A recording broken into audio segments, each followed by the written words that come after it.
From our 22 News Broadcast Center, this is 22 News in Focus. Good Sunday afternoon and welcome to 22 News in Focus. I'm Barry Krieger. The 2016 holiday shopping season is in full swing. And today on 22 News in Focus, we'll be talking about the importance of keeping your money and your identity safe, how to avoid internet schemes, as well as how to research products, companies, and charities before you make a purchase or donation, especially online. We'll also take a look at the trends for 2016, including what people are looking to buy, whether to pay with credit or cash, shopping at a store where you can physically shop, or an online store. We'll also talk about how shopping locally benefits your community. Joining me now to talk about protecting your money and your identity are Milagros Johnson, Director of the Springfield Mayor's Office of Consumer Information, and Joanna Toomey, Operations Manager for the Better Business Bureau of Central and Western Massachusetts and Northeastern Connecticut. Thank you, ladies, for being here today. Thanks for having us. Let's talk about the different ways that you pay for things. There's credit cards, debit cards, checking, and I think I have one more here that you have to do. You use cash, of course, and so few people are actually doing that these days. What are the advantages to using, well, so much before, what's the advantages? What's the best fraud protection? Which one of those four has the best fraud protection? I would say cash. Cash and then credit card. Credit card, you have the options to dispute fraudulent charges. So after cash, that would probably be the next best option. Is a debit card particularly dangerous as opposed to a credit card? It is, because it does not have the same protections that a credit card does have. So you can dispute it, but most of the banks don't offer you the same resolution. Yeah, we've done stories about this over the years. And potentially a fraudster could drain your checking account if they have your debit card information. So that's something we have to watch out for. Most definitely, yes.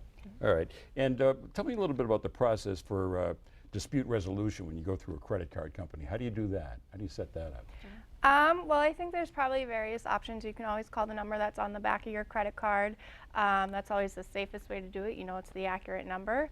And go through them. I believe a lot of them have online options where you can file the dispute, but it's probably safest to just call that number. Now, are you still on the hook for paying that bill if you have a credit charge in dispute? They temporarily remove the charges, so they put them on hold, and then if they find in your favor, they take them off permanently. But if they find against you, meaning that they find that the merchant was right, then the charges are placed permanently on your account. Okay, of course you can't do that frivolously. How about identifying if an ATM or a credit card machine has a scammer on it? Or a skimmer. Which also, by definition, would also be a scammer. So that's right. So, I mean, we've been doing stories about this, and people have been running into them at the banks and at retail locations. Well, one way is to, first of all, I encourage consumers to become familiar with the ATM that they use. In other words, don't use just about any one of them that you find as you drive along or walk around the neighborhood. Rather, try to become familiar with the one that you use. So when you do attempt to use it, make sure that if anything is loose, if you go to put the card in and you notice that it's loose, it moves around, that's usually a red flag. That there could have been, someone put an overlay skimmer on that ATM machine. It's actually a physical device that goes over where you put the card in. Although there's a new technology where they're putting something inside where the opening is. So scam artists are always thinking ahead of us, so we need to always remain vigilant. So as our technology improves, so does that of the people who would rob us, basically. Exactly, because they have nothing else to do but figure out ways to steal from us and rob. They can't get a real job, I guess. No. All right. What about researching products and websites before you actually make a final purchase? We always encourage consumers to research a business before they make a purchase. Better Business Bureau has business reviews on companies nationwide where you can find background information on the business, contact information, complaint history, customer reviews, and other information that can help you make your purchase decision.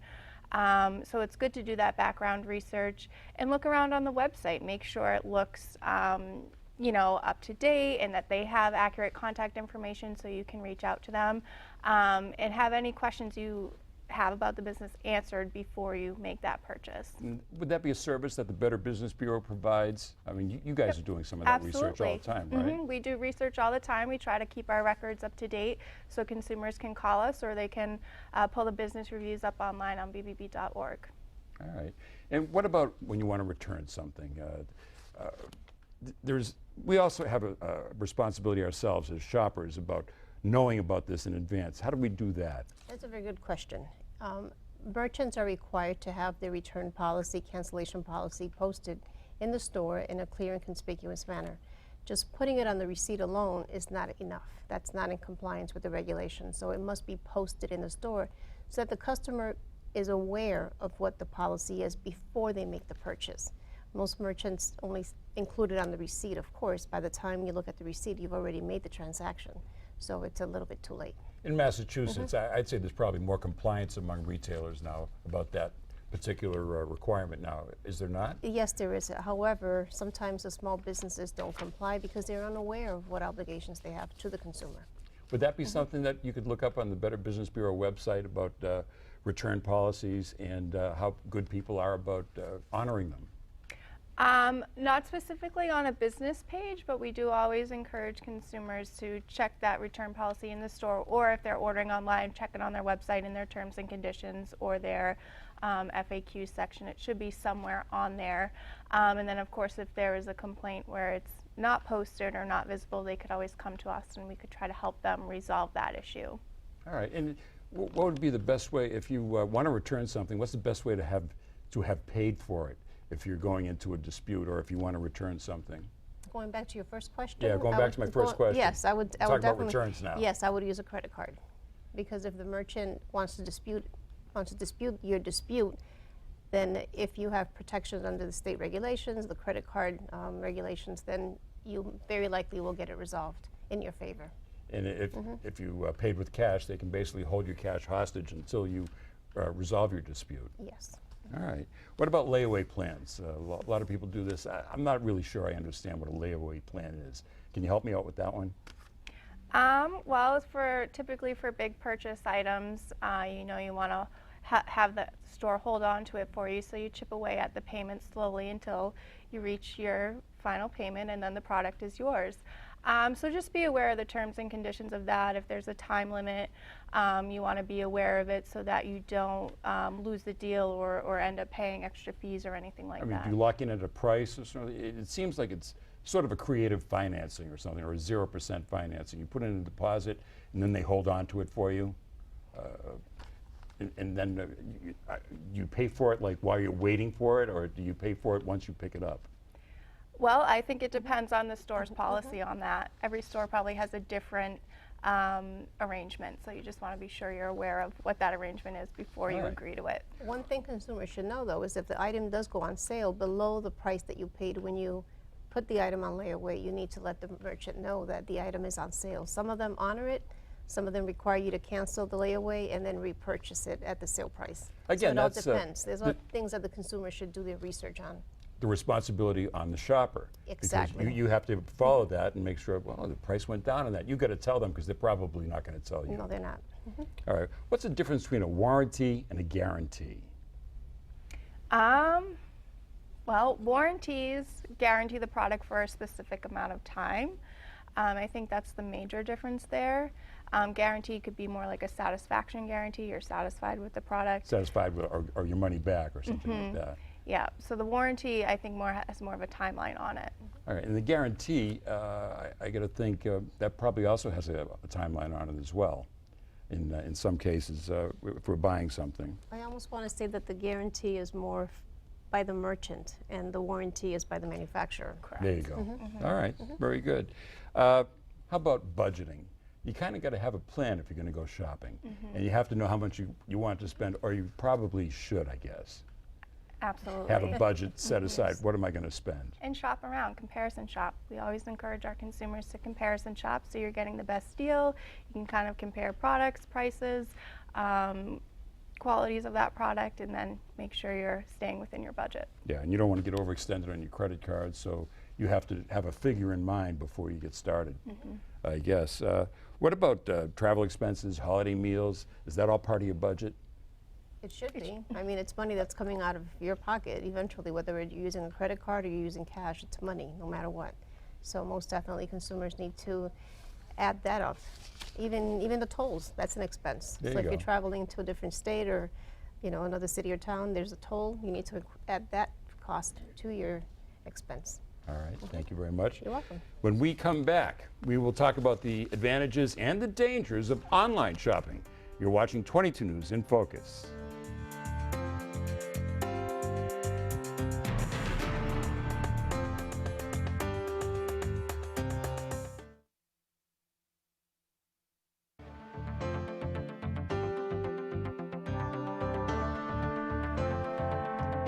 Welcome back to 22 News in Focus. Today we are talking about protecting your money and your identity. Later on in this program, we'll address the importance of the holiday season and how important it is to our local economy here in Western Massachusetts. There are a lot of issues to watch out for when shopping online. You should have a list of your online schemes, your top online schemes. And right at the top, and we've got kind of a list here, is fake charities, e-cards, and other online notifications, and emails that come with attachments to them. What about those attachments? There's a whole realm of things that red flag warnings here. Absolutely. Anytime there's an attachment from an unsolicited email or even a link to a website, we'd say don't click on it unless you're sure of who it's from and what it contains, because typically it can contain viruses or malware that will infect your computer or potentially steal your personal financial information. You know, I imagine this has happened to other people. It's probably happened to you. You get an email from somebody you know, and it says, "This is great," in the box in the top headline, and then there's an online there's a link there, and you say, "Well, he sent it to me or she sent it to me. They must be telling me this is really great," and it's usually some weight loss or something like that. Is there something else insidious about that? Is that how do they do that? How do they send something from someone you know? How does that work? Well, they usually steal the person. They go into their account and they know their password. So they either by someone sending an email, you keep forwarding and forwarding. Eventually, that's how you get that email. So automatically, if I see something like that personally, I never ever open it. I ask my friends that if they're going to send me an email to always put something personal on there, my name, their nickname, whatever the case may be, but put something personal so that I know that it's not someone looking to fish my information from me. That's a good tip. And I'm kind of a savvy guy on the web, and I try not to click things that aren't solicited. And I get fooled by those sometimes. You know, you see someone's name that you know really well, and I don't even know if they never assume. Yeah, that's what you can't do. You can't assume. So I guess this leads to the next question: is phishing with a PH. What is phishing? Well, it can come in a variety of forms, but it's basically scammers looking to take your personal or financial information to use it to their benefit, whether it be to send an email that looks like it's coming from your friend or your family member, or to use it to open up accounts or anything like that. So it runs the gamut. Yeah, it looks legitimate, but it's not. Correct. I frequently, I keep going to the personal experience because I'm like everybody else. I have an email account or two, and you get something from a bank that says your account is suspended. You got to click here. So that's We're back we to don't what click I said there, do we? earlier. No, like I said earlier, don't assume. Always double check. Would that be a So classic phishing scheme? It would be. I remember phishing, and they use the term phishing with a PH. Basically, it means they're looking to bait your information, steal your information. So consumers should always be aware. You may always, if you get an email such as one that may appear to be from your bank or financial institution, call them and verify that they did send you that. Before you click anything. Before you click anything. Call your bank. Most definitely, yes. Or your investment company or whoever else. A lot of these are very convincing look-alike emails. How do you know that if you're on a website that the website is secure? Usually it has HTTPS, and the S stands for secure, or sometimes you'll see a little padlock in the web address. That's always an indication that the site's safe. If you see both, is that even better? Probably even better, yeah. So Yeah. if there's no S, it means secure. The S stands for secure, but to me it means no S means stop. So if there's no S, just don't proceed. I often wonder about this, and I look for the S too. And you know that it should be safe. How do the fraudsters not know that they can stick an S in the HTTPS? They can't do that? Is that something they can't technologically do? I would say that's more of a question for an IT person, but Okay. I would think that more than always, if it's something that's a scam, it would not have the S. Yeah, consumer people like yourself always say, look for that S. Always So look for the S. I'm feeling pretty confident about it. If it has that HTTPS, that we're in good shape there. Wi-Fi, public Wi-Fi, I'm glad you went there. that's a problem. Or it can be a problem. Definitely, especially when you're shopping. Even if there's an S, if you're using a public Wi-Fi, you're compromising your personal information. You're compromising your computer, and you're compromising your account. How was that? Now, It's public. I mean, It's open to it anyone. seems like it's a simple question, and that, but I just want to be clear about this, about what you open yourself up to if you're using public Wi-Fi. I mean, I don't think that Panera Bread has a Wi-Fi system that we have to watch out for. It's other people who are also on it. Exactly. How does that work? Who are gaining access to that information. So they could be leaving behind malware on that router that's open to anyone. So no matter what protections you take on your computer, if something gets into their computer, it's going to get into your computer. So the best advice is I always tell consumers, don't ever use a public Wi-Fi where you have to enter your password to any account, your personal information, or any financial institution account information. Right. Do that in the privacy of your home where you have protection on your router. Don't be checking your bank account when you're out to No, eat at the no, restaurant using the restaurant's Wi-Fi. Definitely, if I can add, that also applies to a smartphone because a smartphone is a handheld computer. So the same rules apply to a smartphone. Because frequently we go on to public Wi-Fi on the smartphone Of to course, save on the data on our- charges. Exactly. I want to talk a little bit more about public Wi-Fi and how someone will actually access my account by doing that.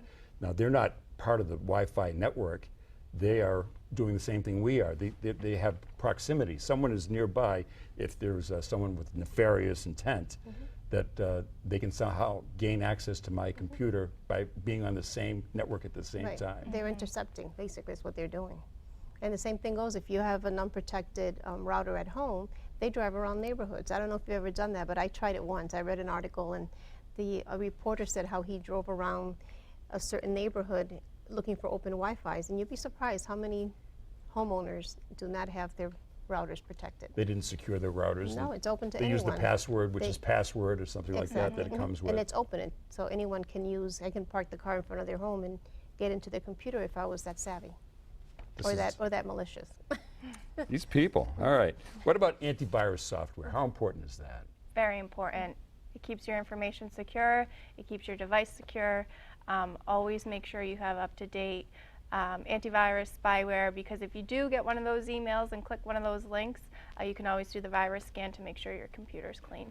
And, I think sometimes I get those scam emails, the phishing emails, from antivirus software solicitations. So, I mean, you really have to watch out for these guys. I mean, and is your computer really secure? You're saying you have to make sure it's up to date, so you have to constantly update your antivirus software too. I mean, it's not that you bought it once, then you have to go back and make sure that it's working still. Correct. I think they have patches and updates. When scammers find new loopholes, the antivirus has to find ways to protect those loopholes. So it's always good to make sure. You should get a little reminder to make sure your antivirus is up to date, and you can just do it right there. You don't have to go out and buy a new program, but always make sure that it's up to date to keep you protected. It's a lot of work being a consumer, isn't it? It's a lot of work being a consumer advocate as well. Consumer protection is it's consumer self-protection often. I mean, Well, that's what we provide, the education, so they can help themselves as well. We're there to help resolve the problems, but a lot of the issues that we help them with could have been prevented if they would have educated themselves beforehand. Right. prevention is the best Prevention key. is the best education, the best prevention. That's usually my motto. What about return and exchange policies online? How does that work, or how does it not work? Well, you make sure it's on the website before you make that purchase, so you know if there's a time limit, if there's restrictions. You could always contact the company directly if you're not finding it online to see what their policies are, because every store is different. All right, we're almost running out of time in this segment. I want to talk about protecting purchases from being stolen off your front porch. How do you do that? Or what precautions or protections can you put in place to make sure it doesn't happen? Well, if you know you're not going to be home all day, if you work full time and you're having shipments delivered, you want to definitely have it delivered to your job or relative or a neighbor. Don't just leave the boxes sitting out on your porch, because there has been an issue with that in the past few years, where scam artists just drive around, just like they drive around looking for open routers. They drive around looking for packages sitting on someone's porch, and they steal them. So and they time it just right, too. And that's an arrangement you'd have to make with the delivery company ahead of Yes. time, so they know not to bring it to your place. Correct. If you're not going to be there. Or pick it up at the local UPS or wherever it's getting, whoever the provider is. Well, thank you very much for sharing your information and knowledge and wisdom about these subjects. Appreciate it, and we'll be talking to you again at some point, I'm sure. When we come back, we'll find out how spending your money helps boost the local economy. You're watching 22 News in Focus.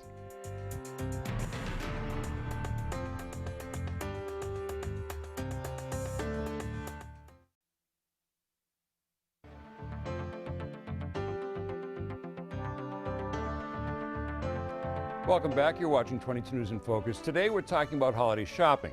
We've just discussed how to protect your money and your identity, and now we're turning to how your money helps support the local economy. It's more than just retail businesses looking for your dollars. There are restaurants, hotels, and other travel-related industries, as well as local holiday events at museums and churches and other organizations, all supporting charities.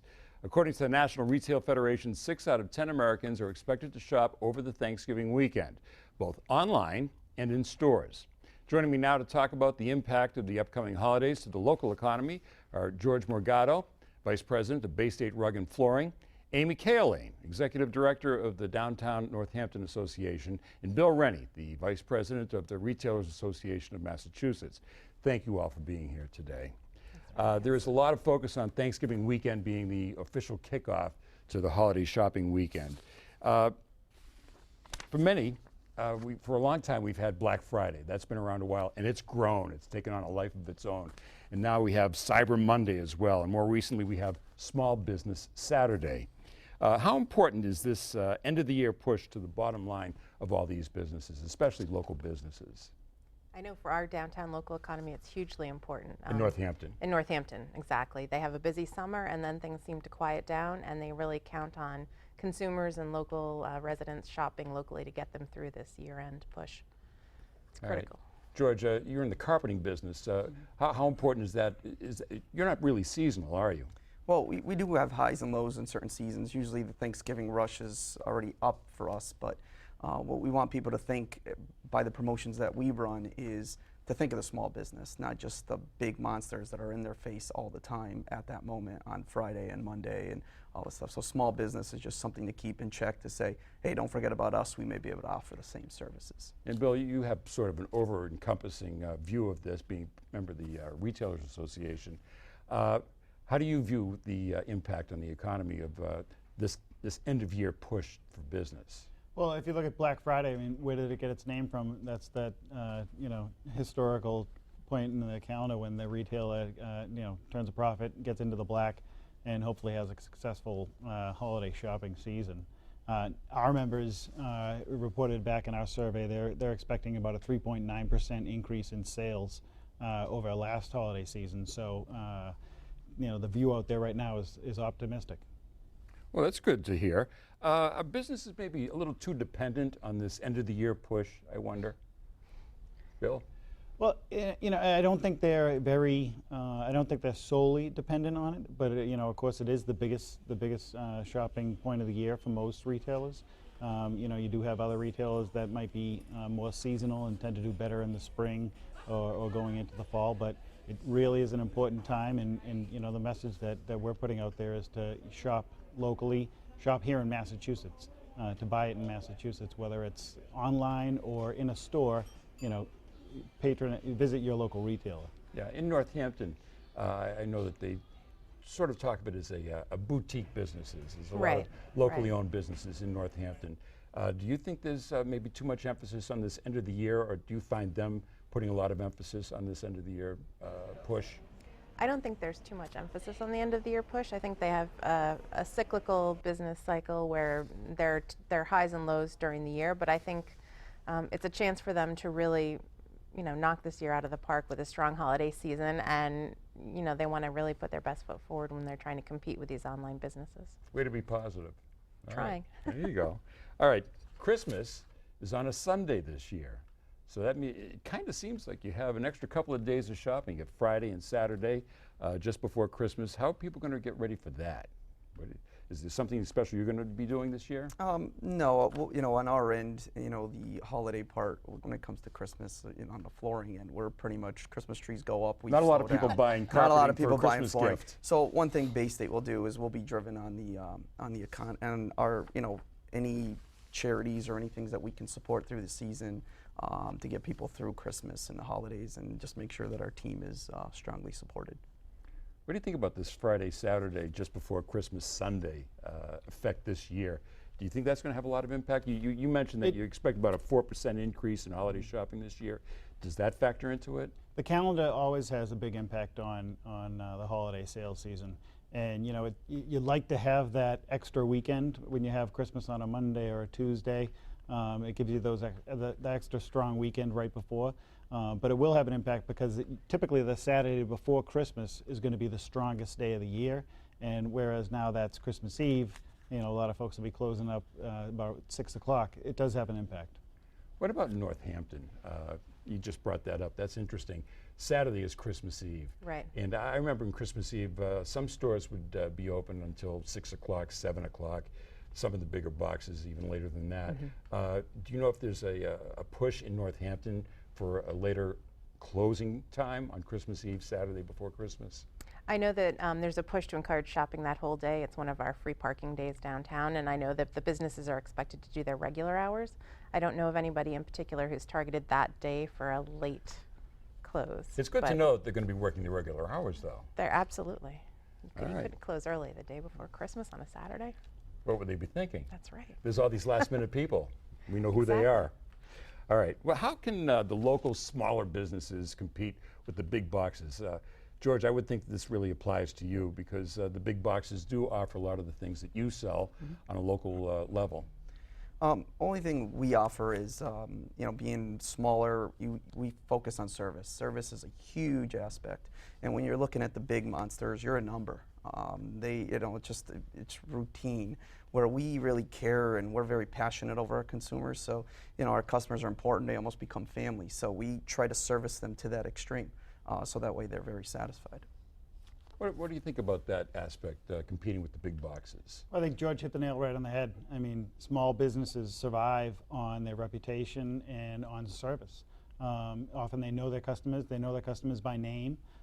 So, the better knowledge of the product and in that connection, that close personal connection with the customer is what's going to bring them back in the door.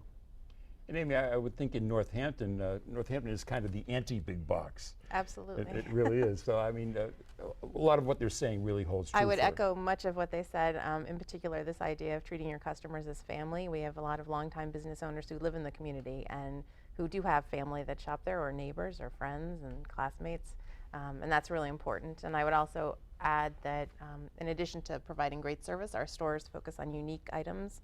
There's a lot that you can get in downtown Northampton, and I'm sure many of the other downtowns that you're just not going to find at Best Buy or a big box store. All right. Bill, you'd mentioned that you were expecting people to spend more this year. How much are people budgeting, do you think, for their holiday shopping? And as we learned in the previous segment, that there's a lot involved in that. It's not just the gifts.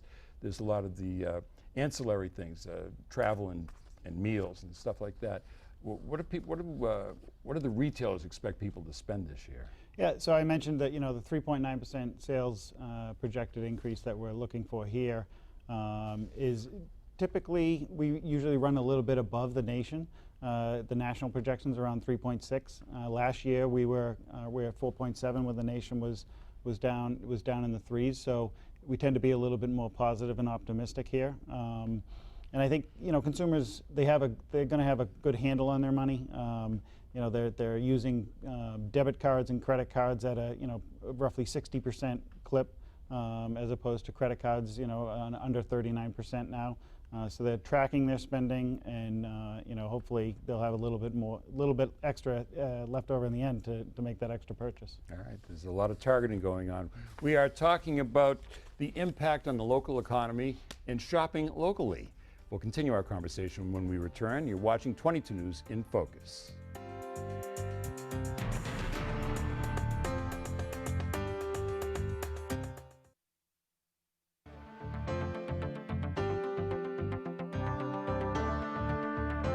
Welcome back to 22 News in Focus. Today we are talking about spending your money locally and how it supports your community. You can do that by making shopping a destination event. How do you do that? How do you make shopping a destination? How do you bring people to Northampton? How do you bring people to Chicopee? How do you bring people in? How do you attract them? We do that through a couple of different ways in Northampton. First, we have, as we talked about before, some really unique stores that you're just not going to find anywhere else. We have a great couple of hotels, and then we hold special events during the holiday season to try and draw people in, like our holiday stroll we're trying for the first time this year. Tell me about the holiday stroll. How's that going to work? Love to. We're going to be closing down Main Street, so Main Street in Northampton, if What day you're is this? familiar with downtown. It's Friday, December 9th from 5 to 8 p.m. And we're going to be closing the street to cars and filling it with hay rides and hot chocolate and s'mores and singing and everything you could possibly want, plus downtown shopping. Oh, this is actually the first I've heard about it. Maybe you have publicized it a little bit, but We're just starting now, right? we're going to be talking about that. The holiday stroll. I Holiday know there's a stroll. Nantucket stroll, and a Christmas stroll, and an Easter stroll. Right. So similar concept, but right in the middle of Main Street in downtown Northampton. All right. Let's talk about destination shopping, bringing people in. You talked about hotels. I mean, you bring people in for different kinds of events. Can shopping really qualify for that sort of thing? Well, I think the holiday stroll that you mentioned is something that something that's becoming more common. Small businesses in local downtowns are really seeing the value in working together, cooperating on promotions, advertising, events just like that. So we're starting to see more and more of those around the Commonwealth, again, to try and compete with some of the bigger advertising budgets that you might see at the chains. All right. People still value going to stores to look at items, and people also go online. I imagine that you're really talking about trying to get people in the stores. Absolutely. I mean, people are going to shop online anyway. They're going to comparison shop online at least. Talk about the value of getting people in the stores. How do you compete with online? Because I do it myself.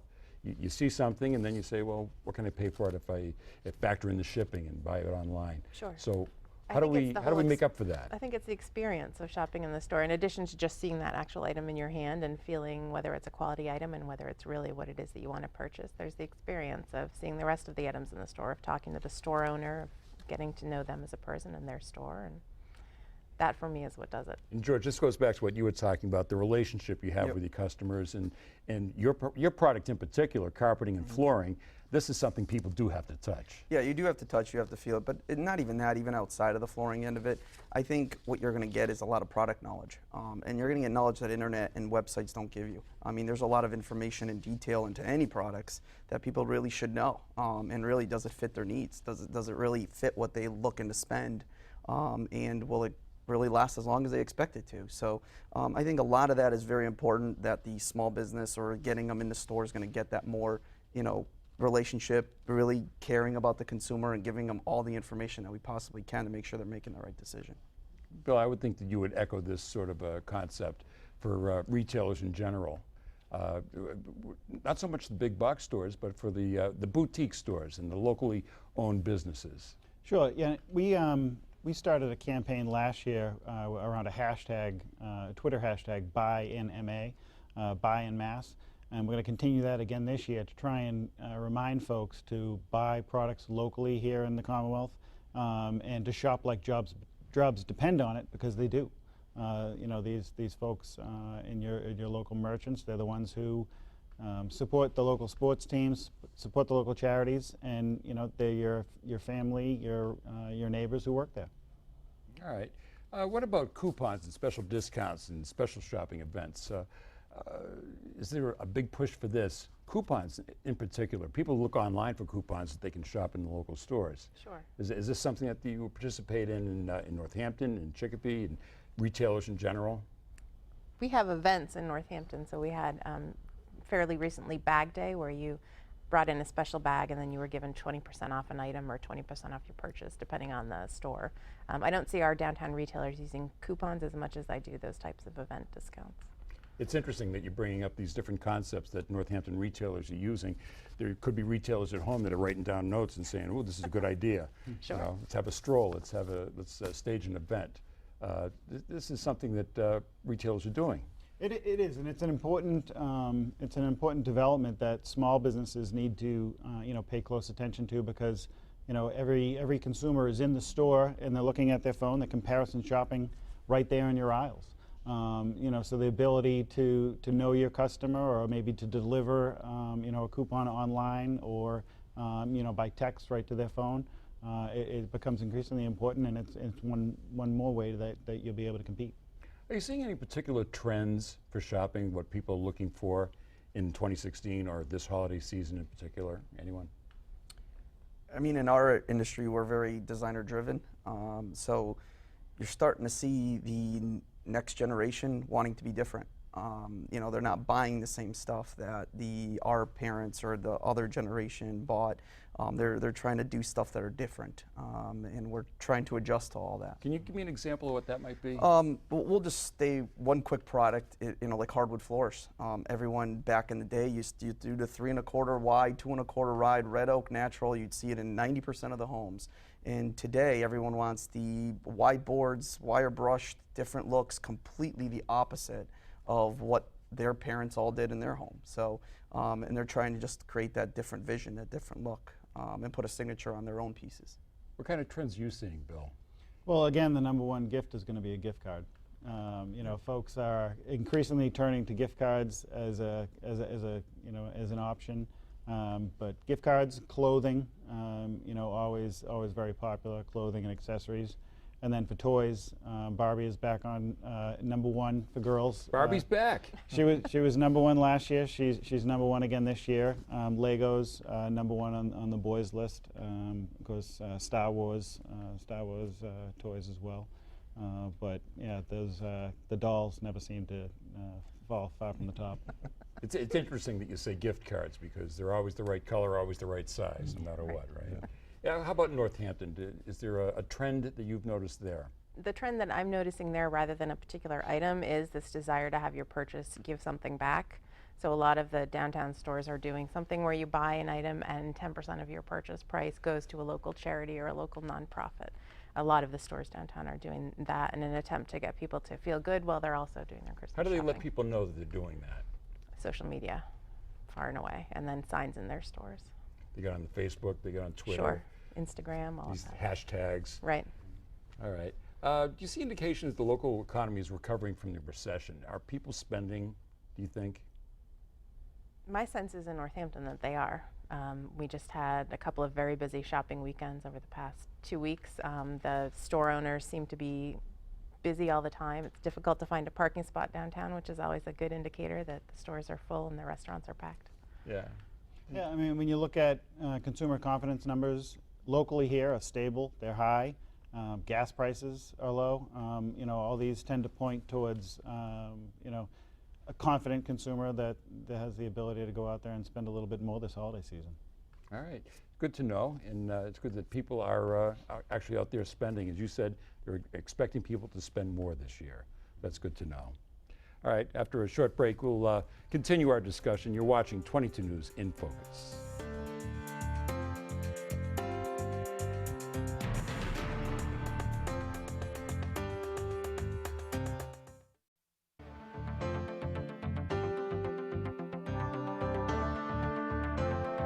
You're watching 22 News in Focus. Today we've been talking about protecting your money and identity while shopping for holiday gifts. We've also been learning about how to spend money locally and how it supports the local economy.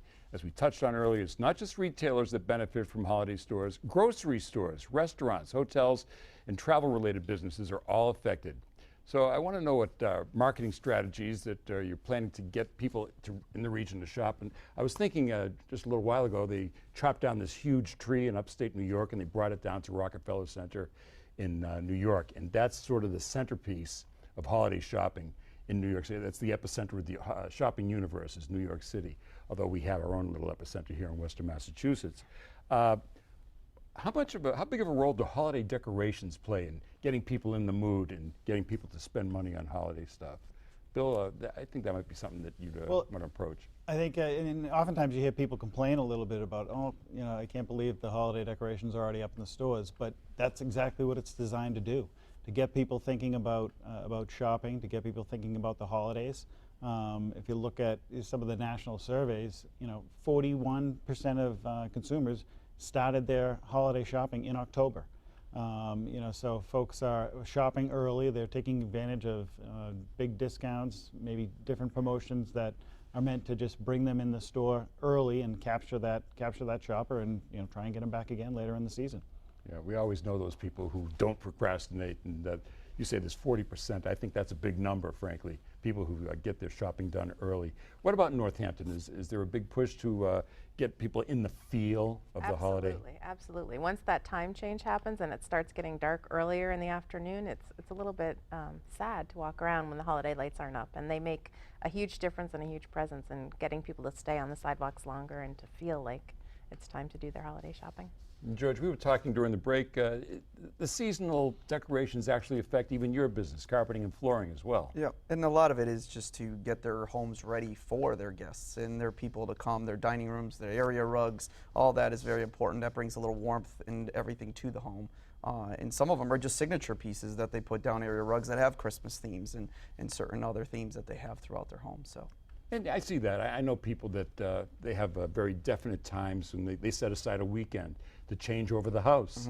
And part of that would be doilies and tablecloths and the other decorations that we normally see. What are some of the changes that consumer demographics and shopping patterns? You were talking about younger people. You were talking about younger people wanting to buy different things for their houses with regard to flooring. What other kinds of changes are we seeing in demographics and the way people are shopping? Bill? Well, I think millennials are certainly different shoppers than older folks and folks in my generation. They're paying with PayPal, they're paying with phone apps, and they may be more looking for the gift that either is quick and easy, like a gift card, or maybe if they're a little bit more thoughtful, maybe something that we mentioned earlier that has a connection or has a connection to a charity or some way of giving back. Like, I'm giving you this gift, but you also know that a little bit of something, some of the money went to a good cause. Yeah, I think Amy was talking about that a little earlier. I would say that's the biggest demographic change in Northampton that I've seen, or the biggest shift in thinking about shopping that I've seen downtown, is really this idea that we don't want to just go out and spend money, but we want to do something thoughtful with our money as well. And this tie-in with a local or a charitable interest is a way to do both of them. And you touched on something there also about paying with phone apps. People actually getting out their mobile device. I mean, you don't even actually have to carry a wallet now, or a purse, although I don't think that's happening. Women are carrying their purses, but you can actually get out your cell phone and scan it. Is that happening a lot in Northampton? Absolutely. Absolutely. A lot of our shop owners, especially some of the newer and smaller stores, are millennials themselves. And so that's the system that they're very comfortable with, is using Square or one of these online apps to do all of their transactions. And now they have the Apple Pay, I guess. Right. The iPhones are doing that. Exactly. And I have it. I attached a credit card, but I have never used it. This is a generational thing, obviously. Paying with your app, paying with your cell phone. I think it is, absolutely. I don't know It is, but it's growing. While e-commerce continues to grow, double-digit percentage every year, mobile commerce is becoming even more prevalent. Folks are paying with their phone, or they're shopping online on their tablet. If you look at the online numbers now, this year, and I believe last year as well, Thanksgiving is now the #1 online shopping day of the year. It surpasses Cyber Monday, and part of that is the broadband internet expanding into all different parts of the country. Now you have it right there at home, and what are you doing at home on Thanksgiving night? You may be shopping. I didn't even know this. I didn't even know this. So we have a new biggest shopping day of the year for online. It's the biggest online sales day of the year now is Thanksgiving. Cyber Thursday. Cyber Thanksgiving. All right. I want to know, actually, with all your social media, that's playing a huge role now in getting customers in the door. How do you utilize social media? Our organization works with our downtown merchants to use social media to publicize events, discounts, special things going on at different stores downtown during the holiday season, and we find that it's far and away the most useful, most successful way to get more people in the door. And efficient too, because you don't pay anything for social media. Exactly. That's or really very working. little, right? You know, it's sort of free advertising. I don't want to tell the people that put commercials on 22 News, but yeah, I mean, Facebook is free so far. I mean, there are ways you can pay for it as well, but are people using that more in the broader retail sense that you see? It's a very important platform. You know, as an association, just this couple weeks ago, we received a grant from the state from Labor and Workforce Development to focus on, training small retailers how to get better on social media and how to have a presence there and how to, reach their customers on social media, whether it's Facebook, Instagram, Twitter, because, as you said, that's where all the customers are now. Georgie, are you utilizing the social media platforms for advertising? We are extremely. We actually have a team that handles that in our company, and they do a phenomenal job. But a lot of the Facebook that we look at is we don't want to be the company that just slams you with discounts and that type of information of what's going on at Bay State. We try to broaden it by telling people what we do in the community, how we give back, certain events that we do with nonprofits. All that's been released out there a lot in the social media. We also have blasts that we'll do 2-3 times a week that are just like things preparing for holidays, like 10 items to prepare for Thanksgiving dinner, or all things that sometimes have nothing to do with flooring, or how to organize a closet, how to do things at certain times of the year where people are actually starting to do those events. So we really focus on trying to do that with all of our Facebook likes that we have out there. And we do a little bit of social media marketing that we actually pay for that actually will release some of these events and things that we do to local areas that we actually did those events in. So it works out pretty well. Yeah, you have to do some kind of a balance. I mean, there's so much that's free, and then you actually have to spend some money on advertising, don't you? Sure, If you want to reach more people. If you want to reach. Who knew that Facebook would revolutionize advertising the way it has? And somehow you're finding ways to use it, and you're finding ways to monetize it. So that's pretty interesting, and it's something that I think is not through evolving either. I don't know what the next phase is going to be, but it keeps on being something, doesn't it? Oh, yeah. Absolutely. All right. I want to thank you for being with us today and sharing all your wisdom and your knowledge about what's going on in here.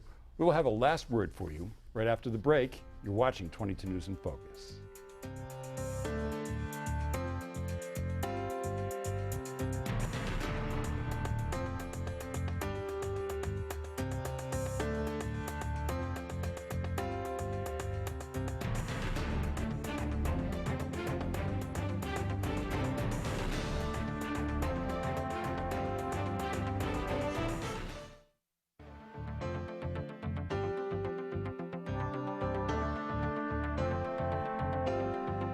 And welcome back. You're watching 22 News in Focus. Today we have addressed issues surrounding the end of the year holiday shopping, protecting your money and your identity, and how you can contribute to the health of the local economy. And that is our program for today. I want to thank our guests for joining us, and thank you for watching us from at home. If you missed any part of today's program, you can watch it in its entirety on our website at wwlp.com, and of course on your mobile device using the 22 News app. From all of us here at 22 News, we wish you a wonderful Sunday.